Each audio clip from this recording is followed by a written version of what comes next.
Walking பண்ணுறதோட benefits உங்களுக்கே நல்லா தெரியும். ஆனால் வாக்கிங் பண்ணும்போது நம்ம செய்யக்கூடிய சின்ன சின்ன மிஸ்டேக்ஸ்னால நமக்கு knee pain, joint pain, muscle loss இந்த மாதிரியான பல ப்ராப்ளம்ஸ் வர்றதுக்கான வாய்ப்புகள் நிறையா இருக்குது. அப்படி நம்ம ஜென்ரலாக வாக்கிங் பண்ணும்போது பண்ணக்கூடிய சின்ன சின்ன தவறுகள் என்னென்ன, அது எப்படிலாம் கரெக்ட் பண்ணி நம்மளோட வாக்கிங் வந்து ரொம்ப பெனிஃபிஷியலாக மாற்றலாம் அப்படிங்கிறத இந்த வீடியோவில் நம்ம டீட்டெயிலாக பார்க்க போகிறோம்.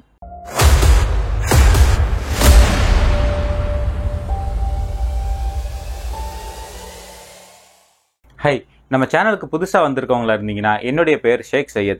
நான் 2 டைம்ஸ் அயன்மேன் ஈவென்ட் கம்ப்ளீட் பண்ணியிருக்கேன். நான் ஒரு ultra cyclist, race across America qualify ஆயிருக்கேன். காஷ்மீர் டு கன்னியாகுமரி சைக்கிளிங்கில் வந்து வேர்ல்டு ரெக்கார்டு வச்சுருக்கேன். நான் ஒரு ultra runner, also national level kung காம்படிஷனில் 4 டைம்ஸ் கோல்டு மெடல் வாங்கியிருக்கேன். இன்னைக்கு வீடியோவில் என்னுடைய எக்ஸ்பீரியன்ஸில் இருந்தும் என்னுடைய கோச்சஸ் கிட்ட இருந்து நான் கற்றுக்கிட்ட 7 காமனான மிஸ்டேக்ஸ், வாக்கிங் பண்ணுறவங்க பண்ணக்கூடிய மிஸ்டேக்ஸ் என்னென்ன அப்படிங்கிறத பற்றி தான் இந்த வீடியோவில் டீட்டெயிலாக டிஸ்கஸ் பண்ண போகிறோம். அதனால் வீடியோவை மறக்காமல் கடைசி வரைக்கும் பாருங்கள். பொதுவாக வாக்கிங்கை பொறுத்த வரைக்கும் அது ஒரு ஈஸியாக எல்லாராலையும் ஆக்சஸ் பண்ணக்கூடிய, எல்லா வயசில் இருக்கவங்களும் எல்லா பாடி டைப்பில் இருக்கவங்களும் பண்ணக்கூடிய ஒரு சிம்பிளான அண்ட் ஒரு எஃபெக்டிவான ஒரு ஒர்க் அவுட். ரொம்ப ஈஸியான ஒர்க் அவுட் அப்படிங்கிறதுனால என்னவோ நம்ம வந்து சில நேரங்களில் வாக்கிங்கை ரொம்ப டேக் இட் ஃபார் கிராண்டடாக, ரொம்ப லைட்லியாக எடுத்துக்கிறோம். ஆனால் நீங்கள் நல்லா யோசிச்சு பார்த்தீங்க அப்படின்னா, நம்ம வாக்கிங் பண்ணும்போது ஒரு 30 மினிட்ஸ், ஒரு 45 மினிட்ஸ்க்கு மேலே நம்ம வாக்கிங் பண்ணுறோம்னு வச்சுக்கோங்களேன். ஆவரேஜாக ஒரு 45 மினிட்ஸில் நம்ம வந்து ஒரு 5000 ஒரு 6000 ஸ்டெப்ஸ் வரைக்கும் நம்ம வாக்கிங் பண்ண போகிறோம்.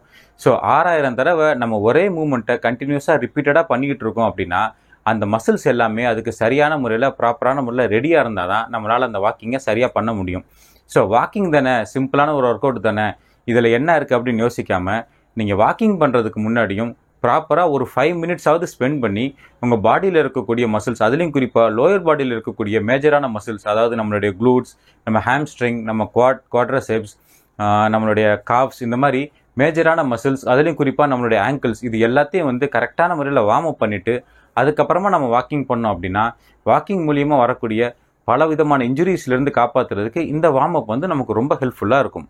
ரெண்டாவதாக நம்மள நிறைய பேர் பண்ணுற தப்பு என்ன அப்படின்னா, நம்ம கடைக்கு போகும்போது அல்லது வந்து மார்க்கெட்டுக்கு போகும்போது இந்த மாதிரி எல்லா நேரத்துலையும் நம்ம வந்து ஒரு நார்மலான செருப்பு போட்டுட்டு தான் வந்து வாக்கிங் போவோம். அதாவது கடைக்கு வெளியே எங்கே போனாலும் நம்ம நடந்தால் போவோம். அப்படி போகிற நேரத்தில் நம்ம நார்மலான செருப்பு தான் யூஸ் பண்ணுவோம். ஆனால் வாக்கிங் ஒரு ஆக்டிவிட்டியாக பண்ணும்போதும் நம்மள நிறைய பேர் வந்து இந்த மாதிரி நார்மல் செருப்பு, ஸ்லிப்பர், சாண்டல்ஸ் இதில் போட்டுகிட்டே வந்து நம்ம வாக்கிங் பண்ண ஆரம்பிச்சிருவோம். நம்ம ஏற்கனவே சொன்ன மாதிரி ஒரு 5000 இதுவே நம்ம 1 மணி நேரத்துக்கு மேலே வாக்கிங் பண்ணோம் அப்படின்னா குறைஞ்சபட்சம் வந்து ஒரு 8000 ஸ்டெப்ஸுக்கு மேலே நம்ம பண்ண ஆரம்பிச்சிருவோம். ஸோ அப்படி பண்ணும்போது நம்ம ப்ராப்பரான ஃபுட்வேர் யூஸ் பண்ணாமல் நம்ம வாக்கிங் பண்ண ஆரம்பித்தோன்னா நம்மளுடைய செருப்புகள் நம்மளுடைய கால் தோள்களில் உராஞ்சு அந்த இடத்துல வந்து பிளிஸ்டர்ஸ் வர்றதுக்கோ, தோலில் வந்து ரேஷஸ் வர்றதுக்கு, தோலில் வந்து கொஞ்சம் எரிச்சல் மாதிரியான ஃபீலிங் வர்றதுக்கு, தோலில் கொப்பளங்கள் வர்றதுக்கு இந்த மாதிரியான வாய்ப்புகள் வந்து நிறையா இருக்குது. ஸோ வாக்கிங் தானே போகிறோம், இதில் என்ன இருக்குது அப்படின்னு சொல்லி யோசிக்காமல் எப்போ நீங்கள் வாக்கிங் பண்ண ஆரம்பித்தாலும் நீங்கள் வந்து ப்ராப்பரான ஒரு ஷூ யூஸ் பண்ணிவிட்டு அதுக்கப்புறமா வாக்கிங் பண்ணுங்கள். அதுக்காக நீங்கள் ரொம்ப காஸ்ட்லியாக ஒரு 10,000 20,000 தான் ஷூ வாங்கணும்னு அப்படின்னு அவசியம் கிடையாது. மினிமமாக ஒரு 1000-1500 வந்து நல்ல ஷூஸ்லாம் வந்து கிடைக்கும். சோல் வந்து கொஞ்சம் கம்ஃபர்டபுளாக இருக்கிற மாதிரி சோலாக பார்த்து வாங்கிக்கோங்க. ரொம்ப ஹார்டான சோலாக இருக்கிற மாதிரி செப்பல்ஸ் போட்டு நம்ம வாக்கிங் பண்ணும்போது நம்ம குதிங்காலில், அதையும் குறிப்பாக நம்ம பாதத்தில் வந்து ப்ரெஷர் ஜாஸ்தியாகி அது மூலியமாக வந்து பாத வலி, குதிங்கால் வலி இந்த மாதிரி பிரச்சனைகள்லாம் வந்து நிறையா வரும். ஸோ அதில் அவாய்ட் பண்ணுறதுக்கு கொஞ்சம் நல்ல குஷனிங் இருக்கிற மாதிரி ஒரு 1000-1500 அந்த ரேஞ்சில் கூட நல்ல ஷூஸ்லாம் கிடைக்கும். அந்த மாதிரி ஷூஸ் போட்டு வாக்கிங் பண்ணுறது நம்மளுடைய கால் பாதங்களில் வலி வர்றதுலேருந்து தடுக்கிறதுக்கும் நம்மளுடைய ஆங்கிள்ஸை வந்து பாதுகாக்கிறதுக்கும் ஒரு எஃபெக்டிவான ஒரு டிப்ஸாக இருக்கும். மூணாவதாக, நிறைய பேர் வாக்கிங் அப்படிங்கிறது வந்து ஒரு கேஷுவலாக, ரொம்ப வந்து ஒரு அசால்ட்டான ஒரு ஒர்க் அவுட்டை வந்து நம்ம நினச்சிக்கிட்டு பண்ணிகிட்டு இருக்கோம். அதுலேயும் பார்த்தீங்கன்னா சில பேர் வாக்கிங் போகிறதெல்லாம் பார்த்தா அந்த சிவாஜி ஒரு படத்தில் சைக்கிள் போவார் பார்த்தீங்களா, வந்த நாள் முதல் இந்த நாள் வரை அப்படி ரொம்ப கேஷுவலாக அப்படி மெதுவாக ஓட்டிகிட்டு போவார் பாருங்கள். அதே மாதிரி தான் வந்து நம்மளோட வாக்கிங் இருக்கும். அதாவது ரொம்ப வந்து ஒரு மெதுவாக, ஸ்லோவாக சுற்றி நல்லா வேடிக்கை பார்த்துக்கிட்டு அப்படியே ஒரு ஹாயாக வந்து பார்த்தவங்களோட பேசிக்கிட்டு அந்த மாதிரி பண்ணிக்கிட்டு இருக்கோம். இப்படி பண்ணுறது நமக்கு எந்த விதமான ஹெல்த் பெனிஃபிட்டையுமே தராது. நம்ம வந்து உடம்புல இருக்க ஃபேட்டை குறைக்கணும், நம்மளுடைய சுகர் லெவல்ஸை கம்மி பண்ணணும், நம்மளுடைய ஹார்ட் மசில்ஸை வந்து டியூன் பண்ணணும், டோனப் பண்ணணும், நம்ம உடம்புல வந்து ஹார்ட் டிசீஸ்லாம் வராமல் பாதுகாக்கணும் அப்படின்னு நம்மளுடைய ஆரோக்கியத்துக்காக நம்ம வாக்கிங் போகிறதா இருந்தால் நம்மளுடைய வாக்கிங் வந்து இப்படி கேஷுவல் வாக்கிங்காக இல்லாமல் பிரிஸ்க் வாக்கிங்காக இருக்கணும். ஸோ பிரிஸ்க் வாக்கிங் அப்படின்னா என்னென்னா, ஒரு நிமிஷத்துக்கு நம்ம குறைஞ்சது ஒரு 100லேருந்து 120 ஸ்டெப்ஸ் வரைக்கும் நம்ம நடக்கிறோமா அப்படிங்கிறது நீங்கள் செக் பண்ணுங்கள். அதாவது நீங்கள் வாக்கிங் பண்ணிக்கும் போது உங்கள்கிட்ட ஒரு வாட்சோ அல்லது வந்து ஒரு ஃபோனோ இருந்துச்சு அப்படின்னா ஒரு டைமர் ஆன் பண்ணிக்கோங்க. 1 நிமிஷம் டைமர் செட் பண்ணிவிட்டு அந்த 1 நிமிஷத்தில் நீங்கள் எத்தனை ஸ்டெப் எடுத்து வச்சு போகிறீங்க அப்படின்னு பாருங்கள். குறைஞ்சபட்சம் வந்து நம்ம 100 ஸ்டெப்ஸாவது வைக்கணும். அப்படி இல்லாமல் அதை விட கம்மியாக போகிறோம் அப்படின்னா நம்ம வந்து ரொம்ப கேஷுவலாக போய்கிட்டு இருக்கோம்னு அர்த்தம். இப்படி நம்ம வாக்கிங் போகிறதுனால நமக்கு எந்த விதமான ஹெல்த் பெனிஃபிட்ஸுமே கிடையாது. ஸோ ஒரு 100 அல்லது ஒரு 120 இந்த ரேஞ்சில் வந்து உங்களுடைய ஸ்டெப் கவுண்ட்ஸ் இருக்கிற மாதிரி பார்த்துக்கிட்டிங்கன்னா தான் அது வந்து பிரிஸ்க் வாக்கிங், அதாவது வாக்கிங்கிறது ஒரு ஆக்டிவிட்டி கணக்கிலேயே சேரும். அப்படி நம்ம கரெக்டான ஒரு ஸ்டெப்ஸ் வச்சு வாக்கிங் பண்ணும்போது தான் நம்ம டிஸ்கஸ் பண்ண எல்லா ஹெல்த் பெனிஃபிட்ஸும் நமக்கு கிடைக்கிறதுக்கு இந்த ஒரு சின்ன டிப்ஸ் வந்து நமக்கு ரொம்ப ஹெல்ப்ஃபுல்லாக இருக்கும். ஆனால் இந்த பிரிஸ்க் வாக்கிங் பண்ணுறோம் அப்படின்னு சொல்லிட்டு நிறைய பேர் பார்த்தீங்கன்னா பார்க்கில் அல்லது வந்து ரோட்டில் வந்து வாக்கிங் பண்ணிகிட்டு இருப்பாங்க. அவங்கள நீங்கள் நல்லா கவனித்து பார்த்தீங்கன்னா காலை வந்து ரொம்ப லாங்காக வந்து ஸ்டெப் வச்சு வாக்கிங் பண்ணுவாங்க. அதே மாதிரி கைகளையுமே பார்த்தீங்கன்னா முன்கை வந்து நம்ம ஷோல்டருக்கு நேராக வர மாதிரியும், பின்னாடி கை வந்து நல்லா பின்பக்கமாக ஷோல்டருக்கு நேராக வர மாதிரியும் நல்லா ஸ்விங் பண்ணி காலை வந்து அதுக்கேற்ற மாதிரி லாங் ஸ்டெப் வச்சு வாக்கிங் பண்ணுவாங்க. இப்படி லாங் ஸ்டெப் வச்சு வாக்கிங் பண்ணுறது வந்து ஓவர் ஸ்ட்ரைடிங் அப்படின்னு சொல்லுவாங்க. இந்த ஓவர் ஸ்ட்ரைடிங்கில் வந்து பெரிய ப்ராப்ளம் என்ன அப்படின்னு கேட்டிங்கன்னா, வாக்கிங் பண்ணுறதுக்கும் ரன்னிங் பண்ணுறதுக்கும் பெரிய டிஃப்ரென்ஸ் இருக்குது. ஏன்னா நம்ம நார்மலாக ரன்னிங் பண்ணும்போது நம்மளுடைய மிட் ஃபுட் தான் வந்து தரையில் லேண்ட் ஆகும். ரொம்ப எஃபெக்டிவாக ரன்னிங் பண்ணுறவங்களுக்கு பார்த்தீங்கன்னா அவங்களுடைய ஃப்ரண்ட் ஃபுட் இருக்குது பார்த்தீங்களா, அதாவது இந்த கால் விரல்கள் இருக்கிற பகுதி, அந்த டோ பகுதி தான் வந்து தரையில் வந்து லேண்ட் ஆகும். ஏன்னா நம்ம ரன்னிங் பண்ணும்போது எப்போவுமே ஒரு கால் தரையில் இருக்கும், ஒரு கால் வந்து ஏரில் இருக்கும். 2 காலும் வந்து சைமல்டேனியஸில் தரையில் இருக்காது. ஆனால் வாக்கிங்கில் பெரிய டிஃப்ரென்ஸ் என்னன்னு பார்த்தீங்கன்னா, நம்மளுடைய பின்கால் லிஃப்ட் ஆகும்போது நம்மளுடைய முன்னாடி இருக்கிற கால் வந்து நம்ம தரையில் வச்சுருவோம். ஸோ நம்மளுடைய 2 கால்களும் ஒரே நேரத்தில் தரையில் இருக்கிறது வந்து வாக்கிங்கில் அதிகப்படியான நேரம் வந்து தரையில் இருக்கும். ஸோ நம்மளுடைய பின்கால் சப்போர்ட்டில் இருந்து முன்காலை நம்ம வைக்கும்போது, நம்ம வாக்கிங் பண்ணும்போது நம்மளுடைய காலில் நம்மளுடைய ஹீல் தான் வந்து தரையில் போய் முதல்ல டச் ஆகும். ஸோ நம்ம ஹீல் டச் ஆனதுக்கப்புறமா நம்மளுடைய டோ வந்து தரையில் டச் ஆகும்போது நம்மளுடைய ஷின் மசில்ஸ் இருக்குது பார்த்தீங்களா, அதாவது நம்ம காஃப் மசில்ஸ்க்கு முன்னாடி இருக்கக்கூடிய மசில்ஸ், இந்த ஷின் மசில்ஸில் வந்து அதிகமாக ஸ்ட்ரெயின் வரும். அதே மாதிரி நம்மளுடைய ஹீல் முதல்ல லேண்ட் ஆகிறதுனால நம்மளுடைய ஆங்கிள்ஸுக்கும் நம்மளுடைய முழங்காலுக்கும் வந்து அதிர்வலைகள் வந்து தரையிலிருந்து வரக்கூடிய வைப்ரேஷன்ஸ் வந்து அப்படியே நம்ம பாடிக்கு வந்து ட்ரான்ஸ்ஃபர் ஆகும். ஏன்னா நம்மளுடைய ஆங்கிள் வந்து நம்ம பாடிக்கு ஒரு ஷாக் அப்சர்வர் மாதிரி வந்து ஹெல்ப் பண்ணும். அதனால தான் ரன்னர்ஸ் வந்து மேக்ஸிமம் மிட் ஃபுட் அல்லனா வந்து ஃப்ரண்ட் ஃபுட்டை யூஸ் பண்ணி ஓடுவாங்க. அதாவது நம்மளுடைய ஆங்கிளில் இருக்கக்கூடிய அந்த ஃப்ளெக்சிபிலிட்டி வந்து அந்த தரையிலிருந்து வரக்கூடிய அதிர்வுகள் வந்து அப்சர்வ் பண்ணிடும்.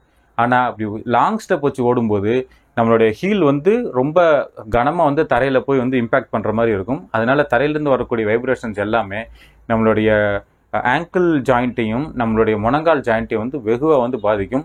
இதனால் மூட்டு வலி வர்றதுக்கும் ஷின் ஸ்பிளிண்ட் அப்படின்னு சொல்லுவாங்க. அதாவது நம்ம முன்னங்காலில் இருக்கக்கூடிய அந்த மசில்ஸ் சொன்னேன் பார்த்தீங்களா, காஃப்ஸுக்கு முன்னாடி இருக்கக்கூடிய அந்த மசில்ஸ், அந்த மசில்ஸில் ப்ராப்ளம் வந்து அது ஷின் ஸ்பிளிண்ட் வந்துச்சு அப்படின்னாலே நமக்கு ரொம்ப கஷ்டமாக இருக்கும் நடக்கிறதுக்கு, இது பண்ணுறதுக்கு. ஏன்னா அதோட பெயின் வந்து ரொம்பவே ஜாஸ்தியாக இருக்கும். ஸோ இந்த மாதிரி மசில் டிஷ்யூ இன்ஜுரிஸ் வர்றதுக்கெலாம் வந்து வாய்ப்புகள் நிறையா இருக்குது. ஸோ நீங்கள் வந்து ஸ்ட்ரைட் லென்த்தை இன்க்ரீஸ் பண்ணாமல் இதுக்கு முன்னாடி சொன்ன மாதிரி ஸ்டெப் கவுண்ட்ஸில் வந்து நீங்கள் ஃபோக்கஸ் பண்ணுங்கள். சின்ன சின்ன ஸ்டெப்ஸ் வச்சாலும் சரி, ஆனால் நம்பர் ஆஃப் ஸ்டெப்ஸை ஜாஸ்தியாக வச்சு உங்களுடைய ஸ்ட்ரைட் டிஸ்டன்ஸ் கம்மியாக இருக்கிற மாதிரியும் நம்பர் ஆஃப் ஸ்டெப்ஸ் ஜாஸ்தியாக இருக்கிற மாதிரியும் உங்களுடைய வாக்கிங் இருக்கிற மாதிரி பார்த்துக்கோங்க. அப்போ இந்த மாதிரி வரக்கூடிய இன்ஜுரிஸ் வந்து நம்ம ரொம்ப சுலபமாக அவாய்ட் பண்ணிட முடியும். அடுத்து நிறைய பேர் வாக்கிங் பண்ணுறதுல பண்ணக்கூடிய தப்பு என்னன்னு பார்த்தீங்கன்னா, வாக்கிங் பண்ணும்போது ஏதாவது புக்கு படிச்சுட்டு வாக்கிங் பண்ணுவாங்க. ஏன்னா பார்க்கில் அந்த மாதிரி கொஞ்சம் சேஃபான இடத்துல தானே வாக்கிங் பண்ணுறோம் அப்படின்ட்டு. இப்போ நிறைய பேர் பண்ணக்கூடிய காமனான மிஸ்டேக் என்னன்னு பார்த்தீங்கன்னா, கையில் ஃபோனை வச்சுட்டு இப்படி தலையை குனிஞ்சிட்டு இப்படி நோண்டிக்கிட்டே போய்கிட்டே இருப்பாங்க. இதில் இருக்கக்கூடிய பெரிய சேலஞ்ச் என்ன அப்படின்னு பார்த்தீங்கன்னா, சேஃப்டி ரிலேட்டடாக பார்க்கும்போது நம்மளுடைய கவனம் வந்து டிஸ்ட்ராக்ட் ஆகுறதுனால ரோட்டில் இருக்கக்கூடிய சின்னதாக ஒரு கல் இருந்தாலோ அது ஒரு சின்னதாக ஒரு பள்ளம் மேடு இருந்தாலோ நம்ம வந்து டிப் ஆகி கீழே விழுகிறதுக்கு வந்து வாய்ப்புகள் நிறையா இருக்குது. அன்பேலன்ஸ் ஆகிட்டு நம்ம கீழே விழுந்தோம் அப்படின்னா அது மூலியமாக வந்து நமக்கு அடிபடுறதுக்கான சான்சஸ் நிறையா. ஸோ கவனம் சதறாமல் இருக்கிறதுக்கு இந்த மாதிரி ஆக்டிவிட்டீஸ் நம்ம பண்ணாமல் இருக்கிறது நல்லது. அதாவது வாக்கிங் பண்ணும்போது ஏதாவது படிக்கிறதோ அல்லது வந்து ஃபோனை நோண்டுறதே வந்து நம்ம அவாய்ட் பண்ணிக்கிறது நல்லது. ஆனால் அதை விட பெரிய ஒரு சேலஞ்ச் இருக்குது. ஏன்னா நம்மளுடைய தலை இருக்குது பாருங்கள், அது வந்து ரொம்ப ஒரு ஹெவியான ஒரு ஆப்ஜெக்ட். இந்த தலை வந்து நம்ம பாடியில் எப்படி சப்போர்ட் ஆயிருக்கு அப்படின்னா, நம்மளுடைய இந்த கழுத்தில் இருக்கக்கூடிய இந்த வெர்டிபிராஸ் மூலியமாக தான், அந்த C1 to C6 இந்த நம்ம முதுகெலும்பில் இருக்கக்கூடிய அந்த எலும்புகள் இருக்குது பார்த்தீங்களா, அதுவும் அதை சுற்றி இருக்கக்கூடிய மசில்ஸ் மட்டும்தான் வந்து நம்மளுடைய தலையோட வெயிட்டையே வந்து முழுசாக தாங்கிக்கிட்டு இருக்கு. ஸோ நம்ம தலையை நேராக வைக்கிறதுக்கும் அதே நேரத்தில் நம்ம தலையை இப்படி தொங்க போட்டு வைக்கிறதுக்கு வந்து பெரிய டிஃப்ரென்ஸ் இருக்குது. ஏன்னா நம்ம இப்படி தலையை தொங்க போட்டோம் அப்படின்னா நம்மளுடைய கம்ப்ளீட் தலையோட வெயிட்டு வந்து நம்ம பாடிக்கு முன்னாடி வந்துடும். இதனால பார்த்தீங்கன்னா நம்மளுடைய இந்த சர்வைக்கல் போன் அண்ட் மசில்ஸ் இருக்குது பார்த்தீங்களா, இதில் அதிகப்படியான வந்து ஸ்ட்ரெஸ் வந்து உண்டாகும். இதை சுலபமாக புரிஞ்சுக்கணும் அப்படின்னா, ஒரு கனமான பொருள் இருக்குன்னு வச்சுக்கோங்க. உதாரணத்துக்கு ஒரு பெரிய ஒரு சுத்தியல் இருக்குது அல்லது வந்து ஒரு கரலா கட்ட மாதிரி ஏதாவது ஒரு பொருள் இருக்குது அப்படின்னா, அதை நம்மளால் வந்து கையில் தூக்கி இப்படி செங்குத்தாக வந்து நிப்பாட்டி வச்சிட முடியும். ஆனால் அதே வெயிட்டை நம்ம கொஞ்சம் இப்படி ஃப்ரண்ட்டில் டில் பண்ணுறோன்னு வச்சுக்கோங்களேன், நம்மளால் அந்த வெயிட்டை தாங்க முடியாது, டக்குன்னு வந்து கீழே போட்டுருவோம். ஸோ இதுதான் வந்து நம்ம தலையிலையும் நடக்குது. நம்ம வந்து ஸ்ட்ரைட்டாக நிற்கும் போது பார்த்தீங்கன்னா நம்மளோட கம்ப்ளீட் வெயிட்டையும் நம்மளுடைய இந்த ஸ்பைனல் கார்டாலையும் நம்மளுடைய கழுத்து மசில்ஸாலையும் வந்து ஈஸியாக சப்போர்ட் பண்ணிட முடியும். ஆனால் இப்படி நம்ம வந்து பெண்ட் பண்ணும்போது நம்மளுடைய ஃபுல் வெயிட்டும் வந்து நமக்கு ஃப்ரண்ட்டில் வர்றதுனால இந்த இடத்துல வந்து பெண்டிங் மூமெண்ட் வந்து ஜாஸ்தியாகும். அதனால் அதிகப்படியான ஸ்ட்ரெஸ் வந்து உண்டாகும். ஆனால் இதுவே நம்ம உட்காந்துக்கிட்டு இப்படி பார்க்குறதே வந்து தப்பு. அதனால தான் பார்த்தீங்கன்னா இந்த கம்ப்யூட்டரில் ஒர்க் பண்ணுறவங்களுக்கு வந்து ஹை லெவலில் வந்து வச்சுக்கோங்க, தலையை குனிஞ்சு கம்ப்யூட்டரோட ஸ்க்ரீனை வந்து கீழே இருக்கிற மாதிரி வச்சுக்காதீங்க அப்படின்னு டாக்டர்ஸ் வந்து அட்வைஸ் பண்ணுவாங்க. ஆனால் நம்ம வாக்கிங் பண்ணும்போது இப்படி குனிஞ்சு நம்ம பார்த்துக்கிட்டே போகும்போது ஒவ்வொரு ஸ்டெப்பும் நம்ம நடக்கும்போதும் பார்த்தீங்கன்னா நம்ம பாடியில் வந்து அதிர்வலைகள் ஏற்படும். ஸோ இந்த அதிர்வலைகள் எல்லாமே இந்த ஃப்ரீயாக இருக்கக்கூடிய இந்த ஹெட்டு, அதுவும் நம்ம தலை வந்து முன்னாடி தொங்கிட்டு இருக்கு பார்த்தீங்களா, அப்போது இந்த வெயிட்டோட மொமெண்ட் வந்து இந்த அதிர்வுகள் மூலிமா இன்னும் வந்து மல்டிப்ளை ஆக ஆரம்பிக்கும். ஸோ ரொம்ப ஜாஸ்தியான ஸ்ட்ரெஸ் வந்து நம்மளோட ஸ்பைனல் கார்டுக்கு வரும்.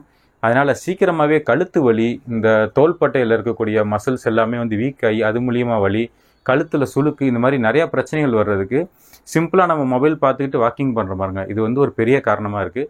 ஸோ முடிஞ்ச வரைக்கும் வாக்கிங் பண்ணும்போது இந்த மாதிரி வந்து டிஸ்ட்ராக்ஷன்ஸ் இல்லாமல் தலையை நேராக வச்சு ஷோல்டர்ஸை இப்படி தூக்கிக்கிட்டு இல்லாமல் ஷோல்டர்ஸை ட்ராப் பண்ணி ரிலாக்ஸ்டாக வச்சுக்கிட்டு அது மாதிரி இப்படி கூணு விழுந்த மாதிரி சில பேர் நடப்பாங்க. அப்படிலாம் நடக்காமல் கொஞ்சம் முதுகெலும்பு, உங்கள் தலை, இது எல்லாமே வந்து ஒரு ஒரே லைனில் இருக்கிற மாதிரி ஒரு ஸ்ட்ரைட்டான பாஸ்டரில் நம்ம நடந்து போனோம் அப்படின்னா இந்த மாதிரி இன்ஜுரிஸ் வர்றதுலேருந்து நம்ம பாதுகாக்கலாம்.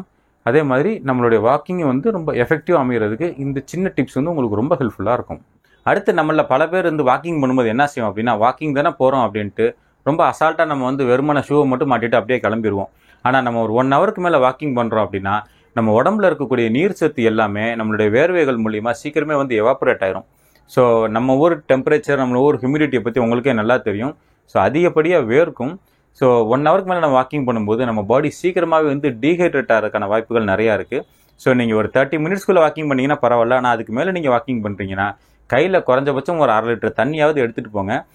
ஒரு 1/4 மணி நேரம் 20 நிமிஷத்துக்கு ஒருக்கா ஒரு 50லேருந்து ஒரு 100 மில்லி தண்ணி குடிக்கிற மாதிரி பார்த்துக்கோங்க. அது நம்ம பாடி டீஹைட்ரேட் ஆகிறதுலேருந்தும் நம்ம பாடியில் வந்து மசில் கிராம்ஸ் வர்றதுலேருந்து, அதாவது சுளுக்கு, இந்த மாதிரி பிரச்சனைகள் வர்றதுலேருந்து காப்பாற்றுறதுக்கு இந்த சின்ன டிப்ஸ் வந்து உங்களுக்கு ரொம்ப ஹெல்ப்ஃபுல்லாக இருக்கும்.